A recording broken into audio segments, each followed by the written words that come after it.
আসসালামু আলাইকুম প্রিয় শিক্ষার্থীবৃন্দু। আমি অনলাইন ক্লাসে সবাইকে স্বাগত জানাচ্ছি। আমি মোহাম্মদ তৌহিদুল ইসলাম তৌহিদ।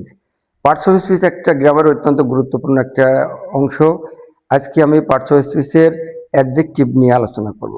অনেকে অ্যাডজেক্টিভ চিনতে পারে না, এই জন্য বাক্যে সঠিকভাবে সাফিক্স প্রিফিক্স সহ ফিল ইন দ্য গ্যাপ এবং উইথগুলো এবং উইদাউটগুলো পারে না। যদি পার্টস অফ স্পিচ চিনতে পারে তাহলে অনেক ক্ষেত্রে ফিল ইন দ্য গ্যাপ উইথগুলো এবং উইদাউটগুলো পূরণ করার ক্ষেত্রে যেমন সুবিধা হবে, তেমনি সাফিক্স প্রিফিক্স গঠনের ক্ষেত্রেও সহায়ক ভূমিকা পালন করবে।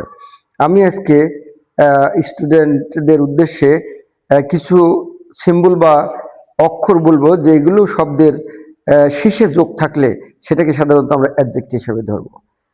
ভিডিও বেশি বাড়ানো যাবে না, তাই আমি সংক্ষেপে সুন্দর উচ্চারণ সহ এই সিম্বলগুলো বলছি, কেয়ারফুলি শোনার জন্য অনুরোধ করছি।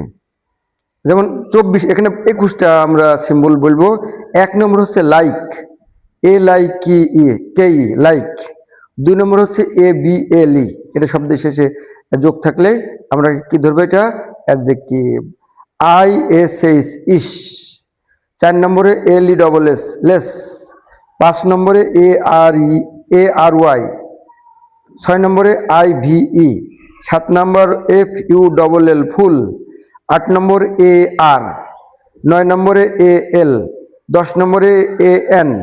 11 নম্বরে ATE। 12 নম্বর হচ্ছে AN। 13 নম্বর হচ্ছে LENT। তারপরে 14 নম্বর হচ্ছে OUS। 15 নম্বরে OSC। 16 নম্বরে INE। 17 নম্বরে RY। 18 নম্বরে ILE।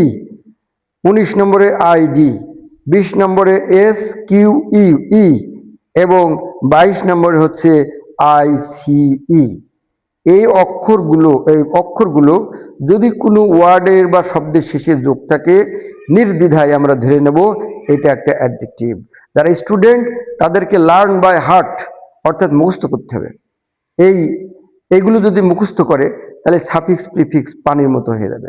Fill in the gap করার ক্ষেত্রে ইজিভাবে ফিল ইন দ্য গ্যাপ উইথগুলো এবং উইদাউটগুলো করতে পারবে। এই জন্য বিনীত অনুরোধ, ছাত্র হিসেবে অবশ্যই এটাকে প্র্যাকটিস করতে হবে। Practice man make a perfect. মুখস্থর ওপরে কোনো বিদ্যা নাই, আর মারির ওপর ওষুধ নাই, প্রবাদ আছে না? সুতরাং মুখস্থ করতেই হবে। মুখস্থ করলেই পরে এটার ব্যবহারও ইনশাল্লাহ মেমোরিতে চলে আসবে। তাই সবাইকে মুখস্থ করার জন্য অনুরোধ রেখে শেষ করছি। Thank you everyone.